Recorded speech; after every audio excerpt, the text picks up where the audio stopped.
Hi cherry, ఏం తింటున్నావు? నువ్వే ప్రిపేర్ చేసుకున్నావా? ఇప్పుడే చేసుకొని వచ్చిన వేడిగా ఉంది.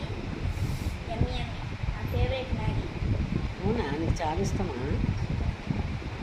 నా ఫేవరెట్. బ్రేక్ఫాస్ట్ తినమని అంత ఇష్టం నాకు.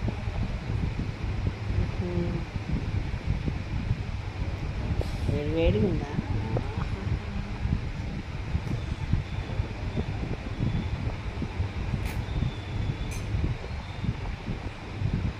I like this. Okay. Hello friends, ఎలా ఉన్నారు? బాగున్నారా? మేమైతే బాగున్నామండి. మీరు కూడా చాలా చాలా బాగుండాలని కోరుకుంటున్నా. అందరికీ గుడ్ ఆఫ్టర్నూన్ అండి. అందరైతే బాగున్నారు కదా, అందులో కూడా మేము ఉండాలి. సరే ఫ్రెండ్స్, బాయ్.